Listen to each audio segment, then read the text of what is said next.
Cześć, działa? Jest ostrość, wszystko jest? Dobra, mam nadzieję, że wszystko jest dobrze. Witajcie, moi drodzy, po długiej przerwie. Nie widzieliśmy się nie widzieliśmy się, były live'y już i te sprawy, ale na YouTubie filmu nie było od dłuższego czasu i większość z was, niektórzy was wiedzą pewnie, jaka jest przyczyna tego stanu rzeczy i to właśnie tak jakby ściśle łączy się z tytułem filmu i tego vloga chciałem już nagrać od dłuższego czasu, ale powiem wam, że temat jest ciężki, nie tylko dla mnie, ale temat jest generalnie ciężki. Jest bardzo delikatny i bardzo ciężki, ale bardzo bym się też chciał z wami moimi przemyśleniami na ten temat podzielić, bo ten temat dotyczy mnie od kilku dni bezpośrednio, mianowicie e, czekajcie, bo już zgłupiałem, dzisiaj mamy 4 grudnia, czy nie wiem kiedy to będzie wrzucone, ale mamy 4 grudnia, a 29 jest godzina w ogóle 20 po drugiej, 29 listopada zmarła moja babcia. Zmarła moja babcia i szczególnie, że dotkło mnie to szczególnie dlatego, że ja byłem wychowywany przez dziadków, przez babcię i dziadka i całe życie żeśmy razem tutaj żyli pod jednym dachem, także miałem tego kontaktu, wydaje mi się, z babcią swoją prawdopodobnie więcej niż wielu ludzi, którzy wychowywali się na przykład z rodzicami. No, także nie miałem automatycznie ochoty jakoś szczególnie na robienie filmów na YouTubie, ani na live'y i tak dalej. Ale chciałem się z wami podzielić jakąś taką refleksją, bo chciałbym, żeby może ten filmik, jak ktoś będzie kiedyś w podobnej sytuacji, jak każdy z was kiedyś będzie, bo wszyscy, oczywiście w tym filmie to wszystko to jest moje zdanie i moja opinia i jeżeli, mam nadzieję, że nie obrażę nikogo wierzeń i tak dalej i poglądów, ale to wszystko, zaznaczam, jest tylko i wyłącznie moja opinia. Także to dotknie każdego z was, bo jak wiadomo, każdemu, jeżeli ktoś jeszcze nie umarł wam z rodziny, no to w końcu umrze. No i takie są fakty i my wszyscy umrzemy i człowiek sobie dopiero tak naprawdę, ja sobie z tego zdałem sprawę, powiem wam, jak w domu pogrzebowym na tej ostatnim takim nabożeństwie tam w takiej kaplicy, jak człowiek patrzy na trumnę i mówi sobie, no 3 dni temu gadaliśmy, a teraz już no nie pogadamy i człowiek sobie myśli tak, wszyscy tam będziemy leżeć, ja tam będę leżał, moi znajomi, moja rodzina, wszyscy, nie konkretnie tam, ale wszyscy będziemy leżeć i wszyscy spoczniemy w ziemi. I takie są fakty i mówię, o tym się nie myśli, ale to dopiero w takich momentach właśnie przychodzi do głowy.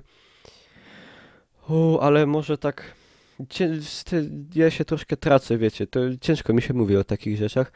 W ogóle to jest skomplikowane i od początku, może odnosząc się do tytułu filmu, jak sobie radzić ze śmiercią, od razu mówię nie wiem. Od razu mówię, że nie wiem. Każdy z tym musi sobie poradzić sam. Ważne to jest, że jeżeli to się wydarzy wam albo komuś w waszym otoczeniu, to trzeba pamiętać o tym, że śmierć kogoś bliskiego, kogoś z rodziny, czy no w ogóle bliskiej nam osoby, to już nieistotne o kogo chodzi. Każdy przeżywa inaczej. Jedni na przykład potrzebują pocieszenia, żeby ich przytulić, powiedzieć dobre słowo, że będzie dobrze i tak dalej. Jedni ludzie wręcz przeciwnie. Jedni ludzie potrzebują całkowitego spokoju. Chcą być sami, potrzebują się zamknąć, posiedzieć, wypłakać się. Niektórzy ludzie na przykład nie płaczą. Są ludzie, którzy na przykład nie uronią ani jednej łzy i dopiero te emocje skumulowane gdzieś wybuchną podczas pogrzebu, czy podczas ostatniego pożegnania na przykład, czy tego typu rzeczy, czy w ogóle, czy gdzieś dopiero po jakimś czasie w człowieku to się skumuluje i wybuchnie. Także naprawdę jeszcze inni ludzie są wściekli. Są ludzie bardzo wściekli. E, Tu mi się przypomina cytat z biografii pana Horsta Eckerta, czyli Janosza, autora Holonka między innymi, gdzie on opisuje swoją rodzinę i swojego ojca, który pił bardzo dużo i jak dowiedział się o śmierci swoich rodziców, to upił się i w szale, w złości i w pijackim widzie powybijał wszystkie okna w domu i potem zasnął na dywanie, nie? Także wiecie, no jeszcze niektórzy chwytają za wódkę i wiecie, każdy inaczej to przeżywa i co jest najważniejsze, Co jest najważniejsze, to że trzeba to uszanować. Trzeba to uszanować i każdemu człowiekowi mm, dać, pozwolić mu tą śmierć, tą jego osobistą tragedię przeżywać tak, jak on chce. Jeżeli ktoś chce być sam, to nie narzucać mu siebie. Jeżeli ktoś chce być z kimś, ktoś potrzebuje towarzystwa, bezpośredniego kontaktu, otoczyć go opieką, dać mu to słowo, dać mu to towarzystwo, nie zostawiać go samego. Po prostu to jest bardzo ważne. To jest bardzo ważne, żeby człowiekowi dać po prostu to przeżyć po swojemu. I teraz, no jak już mówiłem, ja tylko mogę powiedzieć, co mi pomogło. No ja na przykład, ja jestem człowiekiem wierzącym, jestem chrześcijaninem, katolikiem, nie ideałem, także nikomu nie polecam powtarzania moich zwyczajów i praktyk, bo nie jestem wzorem na pewno człowieka wierzącego, mimo to, że no, zdaje mi się, staram się. Em, Na przykład mi jest łatwiej o tyle, że na przykład ja mam gdzieś tą świadomość taką w sobie, e, pomimo, że to jest bardzo taka świeża sprawa, powiedzmy, to dopiero parę dni, wczoraj babcię dopiero pochowaliśmy. Em, Ja mam taką świadomość, że to nie jest koniec, że to tutaj życie nasze na ziemi, od urodzin do naszej śmierci, a to jest okres różny, bo wiecie, e, moja babcia miała 69 lat, są ludzie, którzy się nie urodzą w ogóle, umrą przy porodzie, są dwulatki, które umierają, są dwudziestolatkowie, którzy umierają, którzy giną, którzy są zabici, są różne sytuacje. Także dla mnie ten okres tutaj, jaki spędzamy, to nie jest wszystko.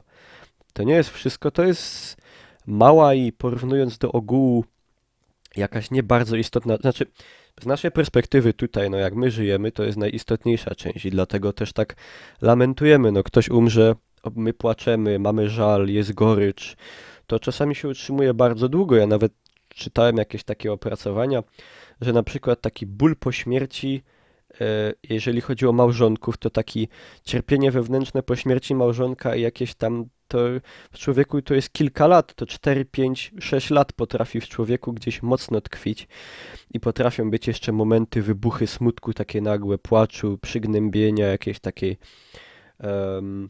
w ogóle ten proces cały taki powiedzmy żałoby i żalu po zmarłym jest bardzo wycieńczający dla człowieka, psychicznie szczególnie, ale potrafi też człowieka wykończyć fizycznie.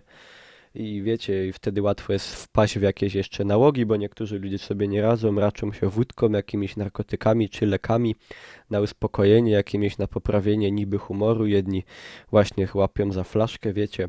Różnie to jest.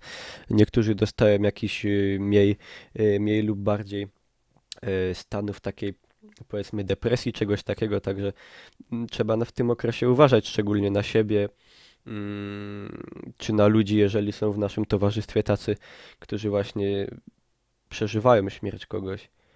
I no i ja mam takie wrażenie, że to nie jest wszystko. No tutaj człowiek po prostu kończy swój pobyt i no i idzie dalej. I idzie dalej, idzie do nieba, czy tam idzie do czyśćca. e, I no i tak to wygląda. I ja wierzę też w obecność ludzi, którzy odeszli stąd, że oni gdzieś nad nami czuwają, że oni patrzą, widzą to, co robimy tutaj, jakoś nas prowadzą jeszcze, pomagają nam w tej drodze przez to życie nasze. Tutaj ja to tak widzę, tak to widzę i taka powiem wam, taka wiara i taka wizja. Jestem mocno dość o niej przekonany, muszę przyznać, i to daje siłę i człowiekowi pomaga takie momenty właśnie przetrwać. I też jest takie, warto sobie uświadomić, że człowiek i jest w najlepszym miejscu, jakim może prawdopodobnie być, prawda? No tutaj na Ziemi wiadomo, no, ludzie różne przeżywają cierpienia fizyczne, psychiczne, ludzie chorują często przed śmiercią długo, leżą w szpitalu, męczą się, wiecie, mają jakieś straszliwe schorzenia i po prostu cierpią. Cierpią po prostu, my cierpimy razem z nimi, bo patrzymy na to, nie możemy nic zrobić, możemy tylko się zdawać na łaskę, możemy się zdawać na umiejętności lekarzy.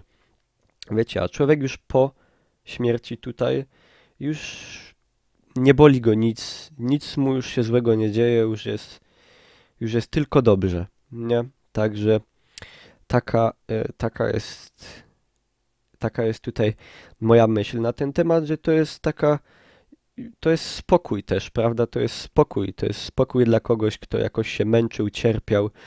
To jest po prostu, to jest spokój dla tej osoby i też powinniśmy myśleć, że jej po prostu jest teraz najlepiej jak może być, że już lepiej nikomu być nie może, bo już po prostu jest tylko spokój, dobro i radość i gdzieś tam zasiada po prawicy, czy lewicy, czy gdzieś tam z pąbuczkiem i już jest po prostu, już jest dobrze. I to jest taka myśl, którą wam polecam bardzo, wiecie, wielu z was, ja tutaj nie mówię, to jest vlog do wszystkich, to nie jest vlog do ludzi wierzących, czy do katolików i tak dalej, bo każdy to odbiera inaczej, to jest też bardzo zależne od wiary. No jestem człowiekiem wierzącym i odbieram to tak i tak sobie tłumaczę i taką mam wizję, w którą wierzę, jak to wygląda i po prostu każdy ma inną, każdy ma taką, z jaką mu jest dobrze. Nie wiem, jak to wygląda z perspektywy ateistów, czy ludzi jakiegoś innego wyznania. Nie wiem, po prostu mówię tylko za siebie, jak ja to widzę. Jeszcze chciałem o takiej jednej rzeczy wspomnieć, o takim czymś, na co się może często nie zwraca uwagi, ale warto sobie to też uświadomić, że bardzo ważne, jak sobie spróbujecie, wiadomo, to w okresie takim stracimy bliskiego jest bardzo ciężkie, bo człowiek, każdy inaczej przeżywa, wiecie, niektórzy płaczą dzień, niektórzy płaczą rok, niektórzy w ogóle nie płaczą, to już mówiłem, ale ten ból taki, ta pierwsza fala bólu utrzymuje się zależnie długo, no różnie, u każdego człowieka to jest inaczej, prawda, i to jest zależy kogo stracimy na pewno. Em, Chciałem powiedzieć o czymś takim, o perspektywie. Jaka jest perspektywa postrzegania śmierci? Może tak bym to ujął, że po prostu my płaczemy. Warto sobie z tego uświadomić, że dzieje się tragedia, ale dzieje się ona tak jakby w zamkniętym kręgu. Na przykład, no, powiedzmy, umarła mi babcia, prawda? Jest to wielka tragedia dla mnie, jest to tragedia dla dziadka mojego, jest to tragedia dla dzieci mojej babci, czyli mojej mamy, siostry od mojej mamy, mojej cioci, jest to tutaj tragedia dla braci od mojej siostry, braci od mojej babci i ich żon, dzieci i tak dalej. To jest tutaj nasza tragedia, która zamyka się mniej więcej w kręgu tutaj powiedzmy rodzina, znajomi. No rozumiecie o co chodzi. No zależy jaką ktoś ma dużą rodzinę i tak dalej. To jest tutaj ten tragedia, ból i smutek zamyka się w tym kręgu i poza niego nie wychodzi. W sensie na przykład, że no nie oczekuję, że ktoś z drugiego końca Polski będzie płakał i prawda, jakiś wielki żal po tym miał, że moja babcia zmarła. Czy po kimś na przykład nie będę od Francuza, czy Niemca, czy Rosjanina, czy Kenijczyka wymagał, żeby on to jakoś przeżywał tak jak ja, prawda? Albo ktoś z członków rodziny, bo jesteśmy świadomi, że to jest tutaj w naszym kręgu zamknięte. Rodziny, przyjaciół, sąsiadów, najbliższych i tak dalej. I warto sobie wziąć pod uwagę na przykład to, jak w ogóle ogarnianie tego, powiem wam ciężko powiedzieć o co chodzi. Powiem wam najprościej jak potrafię. Umiera wam bliska osoba, wy płaczecie, jest smutno, ale na przykład osoba była starsza, umarła na jakąś chorobę, miała 70 lat, a kilka dni wcześniej ginie 130 ludzi w Paryżu na przykład. I teraz tak, wy płaczecie i lamentujecie nad babcią swoją, a tam zginęło 130 ludzi i wy nie lamentowaliście i nie płakaliście. Znaczy może ktoś płakał i lamentował, bo wiecie, bo to chodzi o to, że no, ja wam powiem o sobie. Zginęła kupa ludzi, no i co? Ja miałem, prawda, była zaduma, było oczywiście żal, bo to wielka tragedia. Oczywiście ja bardzo współczuję rodzinom od tych ludzi, którzy zginęli. Bardzo ubolewam, że coś takiego się stało i to jest, ja odczuwam, że to jest coś strasznego, ale nie dotyka mnie to, nie dotknęło mnie to do tego stopnia, że ja siedziałem przez na przykład 3 dni i płakałem, prawda? Tak jakbyście to zrobili prawdopodobnie, jeżeli umarłby ktoś z waszej najbliższej rodziny. A dlaczego tak jest? No bo to nie jest w naszym kręgu tutaj. To się stało we Francji, to jest pewnie 1500 kilometrów stąd i my tego tak nie czujemy za bardzo. I to jest właśnie ten dystans, ten taki krąg, to nie jest w naszym kręgu tym naszych tutaj najbliższych właśnie, to nie dotyka nas bezpośrednio. I tak samo ginie ktoś powiedzmy 500 kilometrów od nas, 1000, nie jest z naszej rodziny, nie jest z naszych znajomych i tak dalej. Będziemy mieli zadumę, pożałujemy go, możemy się pomodlić i tak dalej, ale nie ma tego, nie odczuwamy tego tak, jakby zginął ktoś tutaj od nas. Rozumiecie, o co chodzi? Z naszego najbliższego kręgu. No. I warto sobie zdać sprawę z tego, że te 130 ludzi nie jest mniej ważnych tylko dlatego, że ja ich nie znam osobiście. I także warto sobie tak logicznie wziąć po prostu to, że tragedia jest tragedią i wiecie, na przykład mi umarła babcia mając lat 69 z choroby, a tam umarli ludzie mający lat 20, 25, 30, którzy byli zamordowani w bestialski sposób, którzy wyszli na przykład na kawę, siedzieli tam w tych restauracjach, nagle zostali zastrzeleni, była kupa niepozamykanych spraw, były jakieś wielkie plany, niektórzy na pewno byli pokłóceni z rodziną, z przyjaciółmi i nigdy się już nie zdążyli tutaj w tym życiu ziemskim pogodzić i wiecie, i warto sobie zdać po prostu z tego sprawę, że waga każdej śmierci jest taka sama. Warto sobie z tego zdać sprawę, że w oczach, tutaj jako człowiek wierzący mówię, Pan Buczka, każda śmierć ma taką samą wagę. Czy umiera wasz najbliższy, czy umarła moja babcia, osoba mi bardzo bliska, jedna z najbliższych, czy umiera tam 130 ludzi, czy umiera jeden człowiek 1000 kilometrów stąd, czy umierają czarnoskórzy w Afryce, czy umierają biali w Europie, czy umierają Azjaci w Chinach. Każda ta śmierć liczy się za tyle samo. To nie jest tak, że jeżeli ja płaczę nad babcią swoją, a nad ludźmi w Paryżu nie, to znaczy, że ta śmierć babci jest ważniejsza i ona ma większą wagę niż śmierć tamtych ludzi. Nie. Warto sobie jest uświadomić, że śmierć dzieje się cały czas, bo w tym czasie na przykład jak moja babcia zmarła, to w tym czasie w Polsce pewnie zginęło kilkaset ludzi i to w tragiczny sposób, bo pewnie nie jeden w wypadku, nie jeden się zabił, nie jednego zabito i nie jeden nie dożył 69 lat, tylko nie jeden pewnie miał może 20, a może ktoś umarł przy porodzie. Także warto sobie zdawać sprawę, że śmierci dzieje się bardzo dużo na świecie i że każda śmierć jest tyle warta. Także ale po co tak myśleć? Bo to, ja tak jakby nie mówię tak oczywiste rzeczy, że każdy z was to pewnie wie, tylko wiecie o co chodzi. Warto sobie nad tym pomyśleć, bo to daje człowiekowi do myślenia jakby, że to jakby tak daje ulgę w tym sensie, że człowiek nie jest wyjątkowy. Bo człowiek ma takie, prawda, poczucie w takiej tragicznej sytuacji dla niego, że mu się zdaje, że on jest jakiś wyjątkowy, i że to się tylko mu dzieje i on nie ma pojęcia, jak sobie z tym poradzić i wtedy człowiek czuje, że nie da sobie z tym rady. A jeżeli sobie człowiek pomyśli, że to nie jest sprawa jakaś niesamowita i że to się dzieje cały czas naokoło i wszystko jest tak samo straszne i tyle samo każde życie jest warte, to jakoś tak myślę, pozwala się bardziej z tą myślą, z tą śmiercią oswoić jakoś tak po prostu spojrzenie z takiej dalszej perspektywy daje jakąś taką ulgę i pomaga sobie jakoś tak to zracjonalizować i poukładać w głowie, no. I trzeba sobie też dać czas. Czas jest bardzo ważny po śmierci bliskiej osoby, żeby to sobie wszystko poukładać, bo wiecie, życie wygląda całkiem inaczej.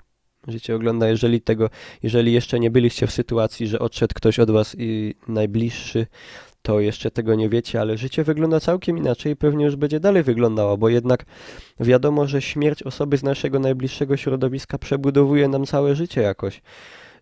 Wiecie, zmieniają się nasze obowiązki, zmieniają się priorytety.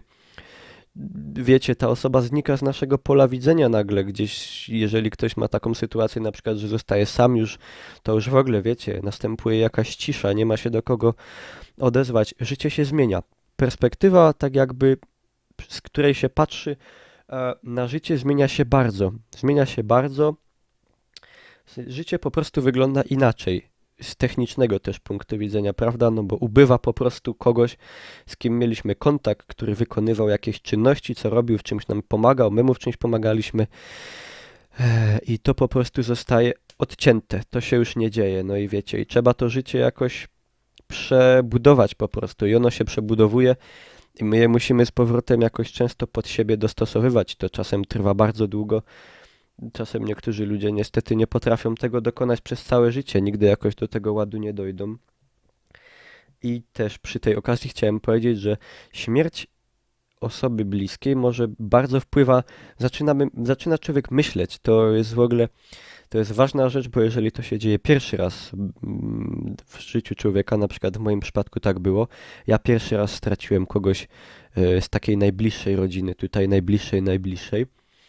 Em, mm, Zapomniałem, co chciałem powiedzieć. To, to człowiek zaczyna się zastanawiać i tak naprawdę dociera do niego i to jest też pozytywna jakoś myśl, że śmierć, to ktoś powiedział mądry, ale nie pamiętam kto, że śmierć jest częścią życia, że człowiek jak się urodzi, to już ma zapisane, że umrze i tego nie przeskoczymy. I warto jest się z tym pogodzić i dojść po prostu do wniosku, że śmierć będzie nam przez życie towarzyszyła. Będzie nam towarzyszyła śmierć naszych bliskich, naszej najbliższej rodziny, dalszej, tych naszych przyjaciół, znajomych. Ta śmierć będzie z nami przez życie szła i w końcu też dotknie nas. W końcu też dotknie nas i ten ziemski padł też będziemy musieli jedni niestety wcześniej, inni później opuścić. I to jest taka myśl, z którą warto się oswoić i przyswajać ją sobie jakoś, no, zacząć najwcześniej przyswajać jak się da, wiecie. Im wcześniej się z tym oswoimy, tym łatwiej nam na pewno będzie. I też śmierć jest często okazją, żeby sobie przemyśleć niektóre sprawy, przemyśleć sobie życie w tym sensie, jak my żyjemy, czy żyjemy dobrze, w tym sensie na przykład, czy nie nosimy urazy do ludzi jakichś, czy nie ma ludzi, z którymi żyjemy źle. Na przykład warto sobie przemyśleć coś takiego, czy na przykład jeżeli są ludzie, z którymi jesteśmy pokłóceni, żyjemy z nimi permanentnie źle, jesteśmy w jakimś konflikcie i tak dalej, czy nie warto się z nimi pogodzić? Czy nie warto się z nimi pogodzić jeszcze za życia? Czy nie warto się z nimi jeszcze tutaj, czy nie warto z nimi jeszcze tutaj dobrze pożyć? Czy jeszcze za życia, nawet jeżeli kogoś naprawdę nosimy dużą urazę w sobie, to żeby nie wyciągnąć ręki i przynajmniej nie spróbować, bo to się nie zawsze uda. Są ludzie, którzy nie będą chcieli się pojednać. Na pewno są takie przypadki, pewnie ich jest dużo, ale myślę, że warto chociaż spróbować wyciągnąć rękę i mieć przynajmniej tą świadomość, że próbowaliśmy. I w tym sensie śmierć pomaga sobie przemyśleć właśnie te rzeczy w życiu, czy nie warto czegoś zmienić, żeby po prostu to życie było lepsze i łatwiejsze i dla nas, i dla ludzi w naszym otoczeniu, bo wiecie, każdy ma ileś tam zapisane, nigdy nie wiemy ile. Ktoś może wyjść z domu, rozjedzie go auto, spadnie mu cegówka na łeb, tego nie wiemy nigdy. Człowiek może zgasnąć naprawdę w mgnieniu oka. Także warto dobrze z ludźmi żyć i śmierć też człowiekowi też taką refleksję w nim właśnie jakoś rozpala, że warto z ludźmi żyć dobrze i warto się wspierać i sobie pomagać i wybaczać właśnie, jeżeli są takie sytuacje, że z kimś jesteśmy w złych kontaktach, to czy nie warto chociaż spróbować się tutaj jeszcze za życia pojednać. No i, no i to by było w sumie na tyle. To by było tyle, co ja wam chciałem powiedzieć. Mam nadzieję, że nikogo nie uraziłem. Mam nadzieję, że nie brzmiałem jak ksiądz, bo nie jestem żadnym teologiem ani specjalistą nie jestem specjalistą od niczego, nie? Ale to jest po prostu moje przemyślenie, jako że tak powiem, mm, śmierć zagościła w moim otoczeniu bardzo niedawno i bardzo dotknęła mnie tak jakby w tym najbliższym kręgu, nie? Także to tyle. To tyle ode mnie, moi drodzy. Mam nadzieję. Chciałbym, żeby ten film komuś kiedyś pomógł. Jeżeli kogoś kiedyś spotka taka sytuacja, to żeby może te moje słowa jakoś komuś kiedyś pomogły, żeby, em, żeby po prostu, żebyście sobie to przemyśleli. Może coś z tego, co powiem, wam się przyda. Mam nadzieję, jeżeli tak, to bardzo fajnie. Jeżeli nie, no to pogadałem sobie, nie? No, ale, ale może ktoś kiedyś w tej smutnej, przykrej godzinie coś z tego mu pomoże, no. Także co? Ja rzucam napisy. Gdzie one są? O, tutaj. No i ja wam bardzo dziękuję, moi drodzy, za uwagę, jeżeli ktoś dobrnął do końca. I tyle. Słuchajcie, trzymajcie się, nie dajcie się, żyjcie jak najlepiej i będzie dobrze.